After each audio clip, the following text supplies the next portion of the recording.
Bonjour et bienvenue dans Des Molles et Débats. Comme tous les dimanches, vous le savez, on revient sur le début du week-end de rugby, le premier week-end européen de l'année. Et avec moi pour en parler aujourd'hui, on retrouve Pierre-Laurent Gou depuis la rédaction. Bonjour Pierre-Laurent. Bonjour Baptiste, bonjour Jérémy. Et on retrouve donc également Jérémy Fada. Salut Jérémy. Salut Baptiste, salut Pierlot. Et on commence tout de suite avec l'enseignement du week-end. L'enseignement, c'est que le top 14 n'est pas à la fête. Lui qui a complètement dominé la Champions Cup l'an passé avec 3 représentants en demi-finale, vit des débuts un peu compliqués avec seulement 2 victoires sur les 5 premiers matchs. 2 victoires à l'extérieur de Toulouse et du Racing. Mais on a vu à côté de ça des défaites sur les matchs quand on est plus équilibré. Défaite de Clermont à domicile contre l'Ulster, Jérémy. Et également surtout la défaite entre les deux leaders du championnat d'Angleterre et du championnat de France. Bordeaux qui s'incline à domicile. C'est peut-être là la vraie désillusion de ce week-end. Ouais, bon, déjà, on va dire qu'à un moment où on enregistre l'émission, il reste 3 matchs, donc on espère que le bilan sera un petit peu plus reluisant en fin de week-end. Mais effectivement, jusqu'à présent, c'est pas satisfaisant, quoi. Et est-ce que c'est vraiment une surprise? On l'a écrit, nous, plusieurs fois dans les colonnes, que le niveau d'intensité, notamment du top 14 depuis le début de saison, a été parfois un petit peu décevant. Et généralement, sur la Coupe d'Europe, tu le payes cash. Pour en revenir au match, j'allais dire que la très bonne surprise, elle est venue du Racing. Clermont, ils font un match à leur image, capable de monter très haut sur certaines séquences. Ça a été le cas hier.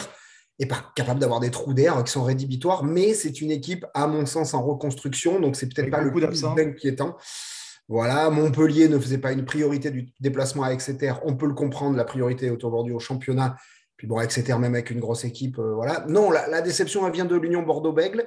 Moi, j'allais dire qu'elle ne vient pas forcément que de la défaite. J'avoue qu'à titre personnel, je suis un peu frustré parce qu'on restait sur cette victoire éclatante au Racing, cette victoire maîtrisée dans le duel au sommet du top 14 contre Toulouse. Et là, on a une Union Bordeaux-Bègles, mais on ne sait pas quoi en penser parce que ce n'était pas la meilleure Union Bordeaux-Bègles en fait sur le terrain. Ce n'était pas la meilleure UBB. Il y avait un tiers des cadres qui n'étaient pas sur le terrain. Ce n'était pas la meilleure équipe possible. Alors, si le pari avait été réussi avec une victoire et des cadres un peu reposés, on aurait tous dit bravo.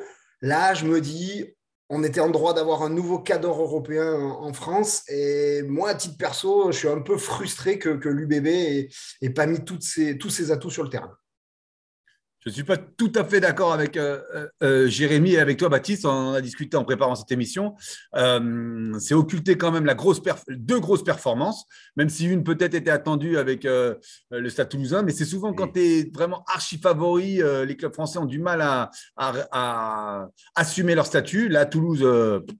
sans coup fait rire, a surclassé Cardiff, certes avec beaucoup d'absents, mais à Cardiff, c'est jamais simple, et avec la manière. On occulte le Racing qui fait une grosse performance à Northampton.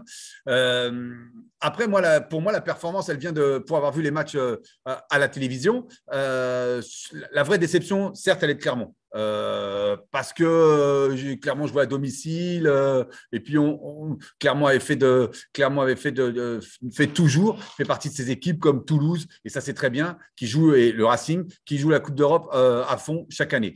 Il nous reste 2 matchs. Montpellier, pour différentes raisons, Jérémy l'a bien résumé, voilà. On savait que Montpellier faisait un peu l'impasse, un peu beaucoup d'ailleurs. C'est vrai que leurs 4 matchs, c'est des 4 matchs très relevés. Bon, voilà, c'est un calcul. Vu la saison qu'ils ont fait l'an passé, on va dire, ça s'explique, si ça se comprend. Sur Bordeaux, il n'y avait pas Jalibert, et on sait que Bordeaux sans Jalibert fait moins peur. Il était blessé. Et après, on a vu quand même un bon match. Et ils perdent de peu. Je pense qu'ils font un petit péché d'orgueil à la fin quand ils ont ces 2 pénalités qui tentent à chaque fois la pénale touche, et ils n'ont pas voulu jouer le match nul. Après, le match était plein. Et après, alors, par contre, comme dit Jérémy, et c'est pour ça, c'est souvent là qui est très dur en 3e semaine, c'est que Bordeaux restait sur une séquence avec le Racing. Le déplacement au Racing, où ils ont fait un match incroyable et ils ont battu le Racing. La réception de Toulouse, qui leur a sûrement mangé de l'énergie, de l'influx psychologique. Et là, il y avait ce leader, parce qu'ils sont pas champions, le leader du championnat anglais, qui est de retour. Hein. Leicester Tigers est redevenu une grosse équipe. Hein. Il va falloir compter avec eux. On l'a vu hier, notamment le match à Bordeaux. Donc voilà. Donc moi, je suis un peu plus indulgent avec les Bordelais que Jérémy. Permets-moi juste de penser qu'avec Petit Seteny, Buros et Cordero en plus sur le terrain, peut-être que Bordeaux aurait été encore un petit peu plus supérieur. Après, là où je te rejoins complètement, c'est sur le Racing. Voilà, la très bonne nouvelle, elle vient du Racing. C'est une équipe qui, depuis longtemps, fait aussi de la Coupe d'Europe une priorité et qui se rate rarement. Parce que le Racing n'a pas de titre de champion d'Europe, c'est vrai, perdu plusieurs fois en finale, mais le Racing est toujours là quand même. Hein, et ça fait plaisir. Peut-être aujourd'hui, d'ailleurs, qu'il va falloir se poser une question, c'est est-ce que l'équipe du Racing, est-ce que l'effectif du Racing n'est pas taillé davantage pour les joutes européennes que pour le top 14 ? Parce qu'on sait qu'en Coupe d'Europe, c'est énormément d'intensité, énormément de temps de jeu effectif, un peu moins, j'allais dire, de bataille de l'ombre, voilà, sur la conquête directe, etc. Aujourd'hui, le paquet d'avant du Racing ne fait pas peur. Par contre, le jour où il est à peu près en place, attention, quoi, quand les ballons ils sortent, quand la troisième ligne, je pense à. Bon, là, Loré a mis un triplé, mais je pense à un garçon comme Diallo, dès qu'il y a de l'espace en Coupe d'Europe, il se régale. Voilà, c'est une équipe, moi, à mon sens, on a dit elle est en crise, elle est ici, elle est là. Cette équipe, elle peut aller loin en Coupe d'Europe, j'en suis persuadé. Hein. Est-ce que la crise est finie, Pierre-Laurent, au Racing? Et les semaines passées, on a parlé de pas en bien, on a parlé de l'histoire de Teddy Thomas, les défaites à domicile. Est-ce que d'un coup, la Coupe d'Europe, c'est un nouveau visage pour le Non, Racing? non, non, je pense que Jérémy a bien répondu. C'est une crise sportive et c'est, à mon sens, hein, je ne dis pas que j'ai raison, mais à mon sens, c'est vrai qu'il y a plein de jeunes qui sortent de l'excellent centre de formation et l'école de rugby du Racing, mais le 5 de devant, il fait peur à personne. Et comme Jérémy l'a très bien dit, en Coupe d'Europe, ces lacunes dans le combat, le vrai combat, sont moins rédhibitoires que peuvent l'être en top 14 où les querelles de clocher, tout ça. Et les équipes se connaissent très bien et on sait, les adversaires du Racing savent que pour les prendre, c'est là-dessus qu'il faut les prendre. C'est en insistant en mêlée fermée, mais aussi dans le combat dynamique, en chicanant, machin truc, en bataillant, quoi, tout simplement. Alors, même si avec le retour de Bernard Leroux, le Racing récupère un véritable combattant, mais le constat de Jérémy est, voilà, et je suis tout à fait d'accord là pour le coup, est clair et net. Et voilà, c'est la Coupe d'Europe va mieux, les matchs de Coupe d'Europe vont mieux au profil de l'équipe du Racing. Et d'ailleurs, Très ils vont bien. bien au On va Toulousain, enchaîner, comme monsieur, tu avec la disais pour deuxième Laurent. thématique. On va rester sur la Coupe d'Europe et la Champions Cup en particulier. La question qui fâche, la voici. Le format sprint de la Coupe d'Europe, est-ce un atout ou un handicap pour celle-ci? On a beaucoup changé le format de cette compétition ces dernières années, notamment à cause de la Covid. Et on se retrouve dans un format différent avec seulement 4 matchs de poule. Pierre-Laurent, pour toi, c'est un avantage ou un inconvénient? Ah, moi, ça Un m'excite format plus terriblement. difficile à lire? Moi, ça m'excite terriblement. C'est peut-être un peu plus difficile à lire pour les résultats de poule, mais d'avoir agrandi ces phases finales en offrant 2 dates supplémentaires aux phases finales, c'est terriblement excitant. Je vais faire un peu, j'ai l'habitude de faire le vieux combattant, mais d'habitude, on avait l'habitude de dire que la Coupe d'Europe de rugby, elle commençait au printemps avec les quarts, demi et finale, avec les quarts de finale. Là, elle commence tout de suite, un peu plus tard. Et prenons l'exemple de Montpellier. Qui se retrouvent, si Montpellier jouait le jeu vraiment à fond, ils avaient 2 matchs de poule, enfin 4 matchs de poule face à 2 adversaires super relevés, Exeter et Leinster, et après un éventuel 8e de finale en match aller-retour, puis quart sur match sec, demi-finale. Ça fait que des matchs super excitants. On le voit par exemple avec Toulouse, même si là, Toulouse a bénéficié du fait que Cardiff ait eu des péripéties de sa tournée sud-africaine en raison de la pandémie de Covid-19 et du variant Omicron, mais ça donne tout de suite, c'est-à-dire que voilà, les équipes savent qu'elles ont quasiment pas le droit à l'erreur. Pour les équipes qui se veulent ambitieuses, non, pour les équipes qui se veulent ambitieuses. Et inversement, en fait, comme il y a plus de qualifiés, et ben pour des équipes comme Bordeaux, par exemple, c'est pas rédhibitoire. Normalement, avant, dans la formule précédente, tu perdais à domicile sur tout ton premier match, c'était fini, terminé. Tu savais que tu n'allais pas être qualifié en quart de finale et c'était quasiment fini. Là, Bordeaux peut encore se qualifier, ne sera pas tête de série au moment des 8e et tout ça, donc se complique le parcours. Mais moi, je trouve que cette formule est terriblement excitante. C'est en ça que moi, je ne peux pas tout à fait d'accord avec toi, Pierre-Laurent, mais Jérémy va peut-être pouvoir répondre. Mais c'est du fait d'avoir 8 équipes sur 12 qualifiées pour les 8e de finale. Ça fait qu'au final, ces matchs, tu as le droit de passer au travers, quoi, ces matchs de qualification. Ah oui et non, parce que quand même, la conséquence, c'est l'équipe que tu vas affronter ensuite. C'est en huitième de finale recevoir le retour plutôt que l'aller. Et c'est quand même très En quart de important. finale aussi. Le classement joue en quart de finale. Exactement. Et alors, ouais, moi, j'aurais aimé être clivant pour le bien fondé de l'émission, hein, parce qu'en plus, c'est un sujet qui est très clivant et qui, parfois, à la Coupe d'Europe est critiqué. Alors là, je suis complètement d'accord avec Pierre-Laurent. Moi, j'adore cette formule. Déjà, la première raison, c'est que ce qu'on cherche dans une autre compétition, c'est avoir une autre odeur, un autre goût. Nous, toute l'année, on a le top 14. Les acteurs nous le disent tout le temps. C'est un marathon interminable. C'est vraiment, voilà, on s'y casse les dents toute la saison et à la fin, c'est celui qui est le moins fatigué qui va au bout. Là, on a le strict inverse. C'est un sprint qui se joue chaque week-end et je trouve génial quand on bascule sur une autre compétition d'avoir quelque chose de complètement différent. C'est pour ça aussi qu'une équipe comme le Racing, on en a parlé tout à l'heure, a beau ne pas être en forme en championnat, la compétition est tellement différente, le format est tellement différent qu'ils basculent sur autre chose et bam, ils revivent. Pourquoi Toulouse aussi n'a pas raté son entrée? Parce que Toulouse le connaît par cœur, ce format. Voilà, ils l'ont fait l'année dernière parce qu'en cours de route, ça a changé. Et on s'est retrouvé avec des matchs à élimination directe très rapidement, quelque chose qu'ils maîtrisent très bien. Et moi, je trouve ça, à titre personnel, génial. Et je pense vraiment, en plus, que c'est rafraîchissant pour les joueurs qui, mentalement, des fois, sont un peu usés par cet interminable top 14. Et je crois, enfin, en tout cas, j'espère que d'autres équipes viendront à jouer un petit peu plus le jeu de la Champions Cup parce que franchement, ça peut être vraiment sympa, surtout qu'on voit des matchs d'une intensité rare. Je pérenniserai même le format, hein, Baptiste. Là, pour l'instant, c'est en raison de la pandémie, mais rappelez-vous, normalement, notamment ces journées de janvier qui parfois, sur une ou deux poules, ne servent strictement à rien. Là, avec ce format ramassé de 4 matchs de poules, c'est tout de suite beaucoup plus excitant et surtout, ça nous offre une véritable phase finale à l'ancienne et ça, c'est génial.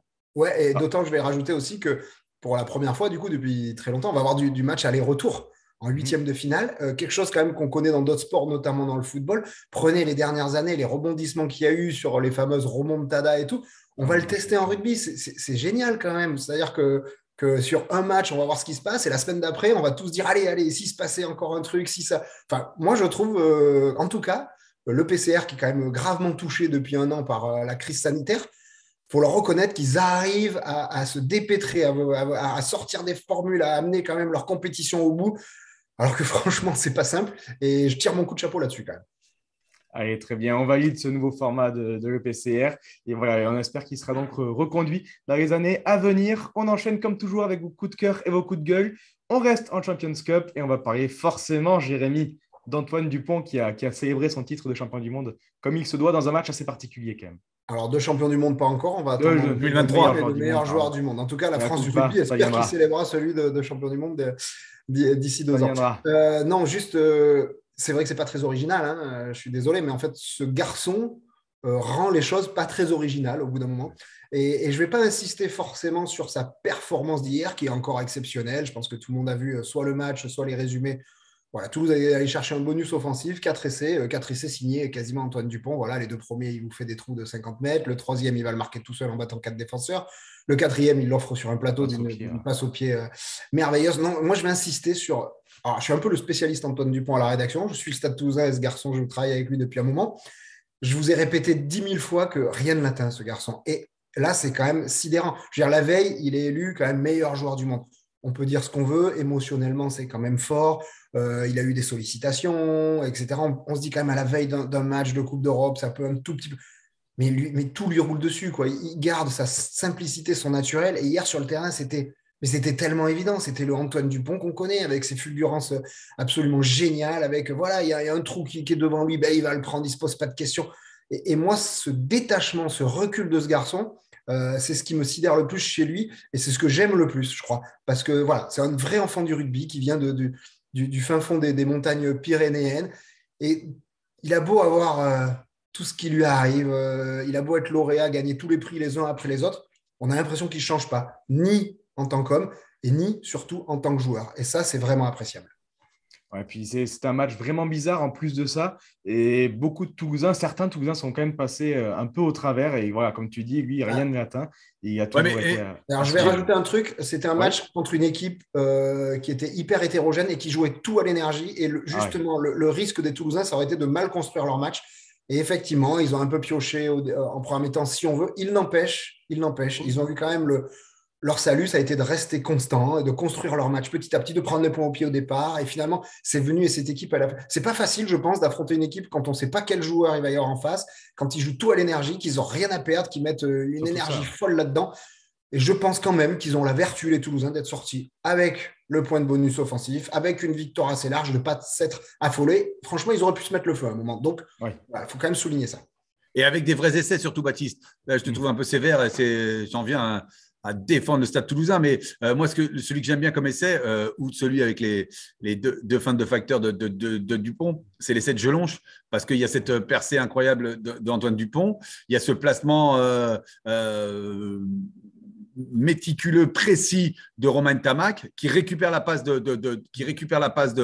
d'Antoine Dupont, et au lieu de réaccélérer, parce qu'on a l'impression qu'il en a encore derrière le pied, tout ça, il sent qu'il y a le défenseur qui arrive et qui vient faire une défense agressive sur lui, et il fait une passe aveugle sur un pas à Jelonche, et il y a l'essai, voilà, et c'est tout ce qu'on en discutait, on en a parlé en novembre. Et j'associe Jelonche à où je disais que c'était stupide de se passer des automatismes de Dupont, de la paire Dupont et Tamac. Et j'associe de plus en plus Jelonche. Et je me dis que pour l'équipe de France, si ces trois-là ne sont pas blessés, ils s'entendent bien en dehors du terrain et sur le terrain. Voilà, cet essai, je trouve, illustre le fait, cet automatisme, ces connivences qui existent entre les joueurs. Et hier, quand même, chapeau à Toulouse parce que c'était le match piège. Oui, que Sacardis n'avait absolument rien à perdre. Et personnellement, je vais aussi associer Dan Fish à ce coup de cœur, cet ailier qui n'arrive pas à partir à la retraite, qui avait quelques kilos en trop et qui nous a régalé tout le match, qui a joué avec le sourire, avec panache, pas que de la réussite forcément, qui a fini en 10 et voilà, qui nous a au moins fait sourire durant cette rencontre. On va passer à ton coup de gueule, Pierre-Laurent, on va rigoler un peu moins. Et on va partir du côté du Biarritz Olympique, qui a pourtant gagné son match aux Zèbres, 13 à 26. Mais voilà, tu voulais parler d'un autre sujet. Oui, c'est extra sportif. C'est que la petite guéguerre, là, le mauvais spectacle, il faut arrêter entre l'association et la SASP. Je ne prends position pour aucun des deux, mais il faut arrêter de se répondre par presse interposée, puis après on se réconcilie, et puis après on se redispute au moindre désaccord. Ils ont besoin, je crois que des relations un peu difficiles entre les SASP et les centres et les associations support des clubs, ça existe partout, si ce n'est partout dans beaucoup de clubs. Il n'y a pas besoin de l'étaler sur la place publique, et surtout au final, ça s'arrange parce qu'ils font partie d'une même famille, que ce soit, je vais dire, le clan du président Aldiger ou le clan de David Cousinet, ils sont tous du Biarritz Olympique, ils portent tous le même maillot. Donc, à un moment ou à un autre, il faut tirer dans le même sens. Et bon, ça y est, au moins, cette ridicule possibilité de délocalisation à Lille, ça, c'est terminé. Mais maintenant, il faut arrêter. Voilà, 2022 arrive dans 15 jours. Il faut qu'en 2022, surtout que Biarritz réussisse sportivement quand même son retour en top 14. C'est pas encore gagné, mais franchement, ils sont loin d'être ridicules. Donc, il faut maintenant que l'extra sportif aille aussi dans le bon sens. Pierre-Lot a entamé les résolutions de la nouvelle année. Allez, c'est parti. Messieurs, on finit l'émission comme toujours avec le prono. Le message est passé, Pierre-Laurent. Avec le dernier match de ce week-end européen en Champions Cup, il va concerner le Castres Olympique qui reçoit les Harlequins à 18h30. Voilà, le match difficile pour le CO, dont le CE ne fait pas rarement une priorité de cette Coupe d'Europe face au 4e du championnat d'Angleterre. Jérémy, va commencer avec ton avis. Est-ce que tu vois ces Castrés comme une équipe un peu remaniée, mais pas tant que ça, faire un coup, tout simplement, face aux Anglais? Ouais, l'équipe est quand même remaniée, hein, on ne peut pas dire le contraire. Pareil, Castres ne fait pas une priorité des priorités de cette Coupe d'Europe. On va dire que c'est un petit peu historique au CO. Il n'empêche, ce groupe-là, il est dans une telle dynamique et je veux dire, il a des vertus quand même je sais pas, de solidarité, d'enthousiasme qui sont assez hallucinantes. On l'a vu contre le Racing quand ils vont chercher ce bonus offensif sous la flotte en partant à 50 mètres de l'embut. Que je me dis que si ça prend feu, si ça prend feu à Pierre Fabre, peut-être que le terrain sera un petit peu humide, ce qui n'arrangera pas forcément les Harlequins. Dans ce genre de cas, il y a très rarement de surprise en Coupe d'Europe. Donc, la raison voudrait que je donne les Harlequins. Mais allez, moi, j'ai envie de donner une victoire castresse de très peu. Je sais qu'il y a peu de chances que ça arrive, mais j'ai envie de croire à ces vertus un petit peu salutrices du CO. Pierre, alors, en ton avis? Moi, exactement l'inverse. Je vais être court. Je vais dire aux parieurs, gardez vos sous, ne les sortez pas de votre poche. Voilà.